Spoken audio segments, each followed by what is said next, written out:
Welcome to Aadya TV. నేను మీ journalist Arun.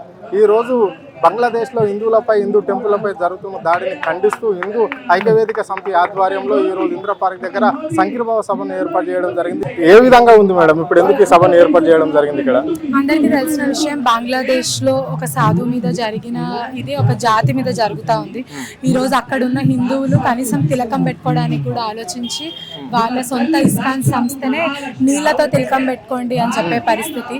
ఒక దేశంలో వాళ్ళు అక్కడ పనిచేస్తూ ఉన్న వాళ్ళని, ఒక మైనారిటీస్గా ఉన్న వాళ్ళని ఈరోజు ఏ విధంగా దెబ్బతీస్తున్నారో అందరం తెలుసు. కాబట్టి ఎక్కడున్నా వాళ్ళు మా జాతివాదులే, కాబట్టి వాళ్ళకి అనుగుణంగా మేము కూడా ఉన్నాము అని చెప్పడానికి సంకేతం. ఇప్పటి వరకు బంగ్లాదేశ్ లో ఎన్ని హిందూ టెంపుల్ మీద దాడి జరిగింది? ఎంతమంది గురూజీల మీద దాడి జరిగింది? దాదాపు 2000 మంది పైగా దాడులు జరిగినాయని న్యూస్లో చెప్తే వినడం తప్పిస్తే తెలియదు. కాబట్టి 2000 నంబర్ న్యూస్లోనే చెప్తే అక్కడ ఇంకే స్థాయిలో దాడులు జరిగినాయని మనం ఊహించుకోవచ్చు. అది ఒక్కరా 2000 మందా ఇద్దరా అన్నది కాదు. కాకపోతే ఒక జాతిని పట్టుకొని కులం పేరు మీద కానీ మతాల పేరు మీద కానీ ఇట్లా దాడులు చేయడం సరికాదు.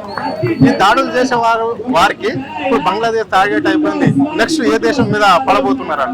ఏ దేశం మీద పడ్డా కూడా ఇట్లా మతం పరంగా దాడులు చేయడం అన్నది కరెక్ట్ కాదు. బంగ్లాదేశ్ లో జరగకూడదు, ఇంకెక్కడా కూడా జరగకూడదు. ఇండియాలో జరిగే అవకాశం ఆ పరిస్థితి మేము తీసుకురాం. అంటే ఇప్పుడు తెలంగాణలో కూడా కొంచెం టెంపుల్ మీద, మాంకాళి టెంపుల్ మీద ఇంతకు ముందు దాడి జరిగింది.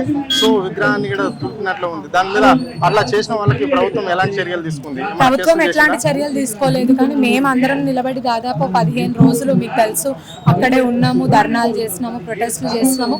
మనం ఒక డెమోక్రటిక్ దేశంలో ఉన్నాం, ధర్నాలు చేసి ప్రొటెస్ట్ చేయడం కన్నా మనం చేయాల్సింది ఏం లేదు. బంగ్లాదేశ్ లాంటి దేశం అది మర్చిపోయింది.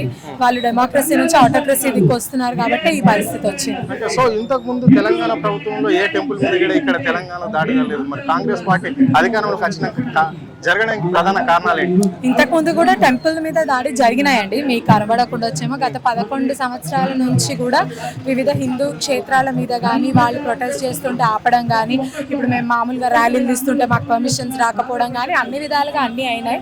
ఇది కొంచెం అంటే మతి మీరిపోయి అయింది. సీసీటీవీ ఫుటేజ్లలో అట్లా కాలు పారేసుకోవడము, అట్లా అందరూ మనోభావాలు దెబ్బతిన్నాయి. కాబట్టి మనం ఒకటి గుర్తుపెట్టుకోవాలి, దేశానికి కానీ రాష్ట్రానికి కానీ పటిష్టమైన నాయకత్వం అవసరం. ఆ నాయకుడే సరిగ్గా ఉంటే గనక ఇట్లాంటి దాడులు జరగవు. సో ఇప్పటికి రేపటికి 7 తారీఖు నాడు వస్తే 1 year పాలన అవుతుంది కాంగ్రెస్ ప్రభుత్వం. ఏ విధంగా ప్రజలకు ఇచ్చిన హామీలన్నీ నెరవేరినట్లనా? ప్రజలు మొత్తం సుఖ సంతోషంతో ఉన్నట్లన్నా? తెలంగాణలోనే కాదు, హిమాచల్ ప్రదేశ్ లో అబద్ధాలు చెప్తూ కర్ణాటకలో ప్రభుత్వం తెచ్చుకున్నారు. కర్ణాటక అబద్ధాల ప్రభుత్వాన్ని చూస్తూ తెలంగాణలో అధికారం తెచ్చుకున్నారు. ముచ్చటగా 3వ సారి మహారాష్ట్రలో అబద్ధం చెప్పేలోపు వాళ్ళ గతేందో జనాలే చూపించినారు. కాబట్టి ఇక్కడ సంవత్సరం లోపే ఇన్ని వ్యతిరేకాలు వచ్చిన ప్రభుత్వం ముందు నిలబడదని అనుకుంటున్నాను. అంటే గత ప్రభుత్వం చేయని అభివృద్ధి అంతా 9.5 ఏళ్లలో చేయండి, ఓన్లీ కేవలం 10 నెలల్లో మేము అభివృద్ధి చేసినాము అని చెప్పేసి సీఎం అంటున్నాడు. ఎలాంటి అభివృద్ధి చేశాడు, ఏం చేశాడు ఇక్కడ ఈ రాష్ట్రంలో? సీఎం ఆ మాట అన్నాడా? అవునా? అంటే అప్పులే సరిపోయింది, ఆ లంక బిందెలు ఖాళీ అయింది అనడమే నేనున్నా. అభివృద్ధి ఎక్కడ కనిపిస్తుందండి? మాకైతే ఎక్కడ కనిపించట్లేదు. చెప్పిన 6 పథకాలలో ఒక్క పథకం కూడా ముందుకొక్క అడుగు కూడా తీసుకుపోయింది లేదు. ఫ్రీ బస్సులు పెట్టుకొని ఆడోళ్ళ మధ్యలో గొడవలు పెట్టినాడు తప్పిస్తే ఇంకోటి ఎక్కడ ఏది ముందుకు పోయింది లేదు కదా. 3 పంటలు అయిపోయినాయి. ఏ రైతుకు సహాయపడ్డాడు? ఎవరికి ఇల్లు వచ్చింది? పోనీ మీ బస్తీలో ఎవరికైనా ఇల్లు వచ్చినాయా మాకు చెప్పండి, మేము ఒప్పుకుంటాం. అంటే ఆల్రెడీ రుణమాఫీ చేసినాము, రైతులకు 2 లక్షలు. అదే అంటున్నా. అంటే సీఎం ఒక లెక్క, మంత్రులు ఇంకో లెక్కలు చెప్తూ రుణమాఫీలు అవుతున్నాయి. ఎన్ని స్టేజ్లలో రుణమాఫీలు అయినాయి, ఎంతమందికైనా ఖచ్చితంగా చెప్పమనండి.